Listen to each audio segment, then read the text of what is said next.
Shalom, bersama saya Pendeta Risa Abraham dalam ringkasan pelajaran Sekolah Sabat 5 menit. Di pelajaran yang ke-11 di tribulan ini kita belajar tentang merindukan Tuhan di Sion. Sion adalah kota Yerusalem, dan kota Yerusalem ini menjadi pusat dari umat-umat Tuhan, yaitu bangsa Israel. Kenapa? Karena di dalamnya ada bait suci sebagai lambang kehadiran Tuhan. Itulah sebabnya dalam 1 tahun 3 kali, bangsa Israel yang ada di luar Yerusalem, mereka mengadakan ziarah ke Yerusalem, yaitu di hari raya Roti Tidak Beragi, Hari Raya Pentakosta, dan juga Hari Raya Pondok Daun. Tetapi Sion sudah tidak ada lagi saat ini, karena ketika bangsa Israel ditolak sebagai bangsa, tidak ada lagi bangsa pilihan. Nah, itulah sebabnya Sion saat ini sebagai simbol lambang kehadiran Tuhan di dalam keluarga kita, maupun di dalam gereja kita. Mari kita lihat pelajaran di belakang ini. Saya membagi pelajaran Sekolah Sabat sepanjang minggu ini menjadi 5 bagian sesuai dengan hari. Mazmur pasal 84, pasal 122, pasal 87, pasal 46, dan pasal 125.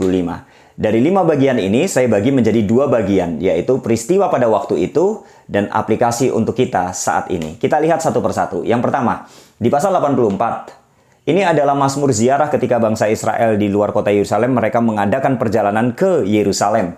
Di ayat yang kelima, berbahagialah umat Tuhan yang diam di rumah Tuhan ketika mereka memuji Tuhan. Berbahagialah ketika mereka mengandalkan kekuatan Tuhan dan mencari Tuhan di ayat yang ke-6. Kemudian di ayat 13, berbahagialah ketika mereka percaya kepada Tuhan. Artinya, kebahagiaan itu didapat ketika mereka punya hubungan dengan Tuhan. Bagaimana aplikasinya?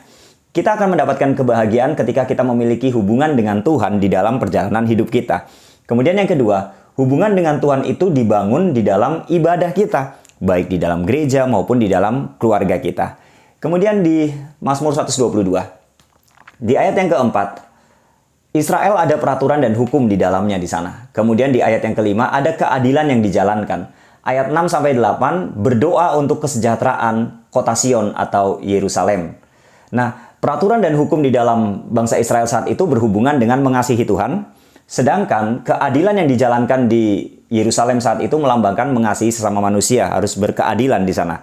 Itulah sebabnya maka aplikasinya, kedamaian di Sion yang didoakan selalu supaya ada kedamaian di Sion terjadi apabila umat-umat Tuhan di sana berdamai dengan Tuhan, yaitu mengasihi Tuhan dan juga mengasihi sesama manusia dalam hal berkeadilan di sana. Nah, kemudian di Yohanes 13 ayat 34 dan 35 ini menggambarkan bahwa ketika ada kedamaian di dalam, ketika ada kebangunan rohani di dalam, maka itu akan berdampak kepada pekabaran Injil untuk orang-orang lain. Tuhan akan dimuliakan dan mereka akan melihat kasih Tuhan. Kemudian yang ketiga, pasal 87. Di ayat yang kedua, Tuhan memilih Sion. Jadi Tuhan memilih Sion, Yerusalem, Israel, bukan karena pilih kasih, tapi karena mengasihi seluruh bangsa melalui Israel. Maka bangsa-bangsa lain mendapatkan keselamatan. Ayat 4-6.